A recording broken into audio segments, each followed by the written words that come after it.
Kamala Harris and Tim Walz continue on their fast-paced campaign rally tour. 8 spots in 8 days. And last night they were in Arizona. This is an important one. Arizona is a swing state, so they want to do all they can to win there. And it's looking good because they drew a very excited crowd of 15,000 in Arizona. Senator Mark Kelly and his wife Gabby Gifford were there to show support. Even the mayor of Mesa, Arizona, who's a Republican, said he supports Kamala Harris. The speeches were wonderful and everybody had a wonderful time. Now, what was Donald Trump doing at that very same moment? Well, he flew to Bozeman, Montana. Had a little trouble with the plane. He got there an hour late, but he was going to give his speech, his campaign rally speech in Bozeman, Montana, which is interesting because he should have no problems winning the state of Montana. He's up by 15 points there already, and that state doesn't have a lot of electoral votes. What he's trying to do is support the Republican Senate candidate to beat the Democratic incumbent candidate, who is Jon Tester.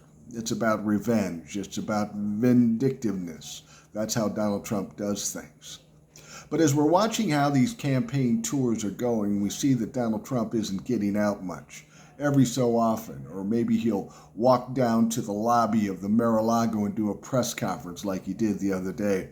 But Donald Trump isn't moving around a lot. We don't know if it's because he's not healthy enough, that he doesn't have the stamina, that he doesn't have the money. It could be any of those things, but Donald Trump's been kind of lazy on this particular campaign tour.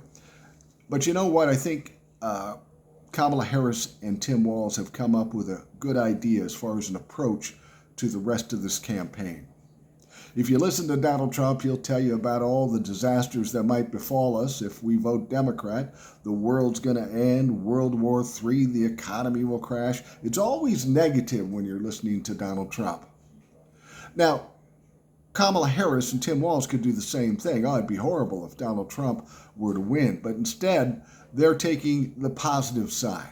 This is what we're going to do. This is how great it's going to be. This is where we will find the joy. And people believe that because they're already feeling the joy and hope when Kamala became the nominee, and then they brought on Tim Walz. I think this is a good idea. Ride that positive wave all the way to November and let Donald Trump sink in his shit, in his cesspool of shit, and be negative all he wants. We do have some hope in this country, and it's just ahead of us. And we have the power to make it happen. And Kamala Harris and Tim Walz just want us to know that and encourage us to make sure we get to where we all want to be.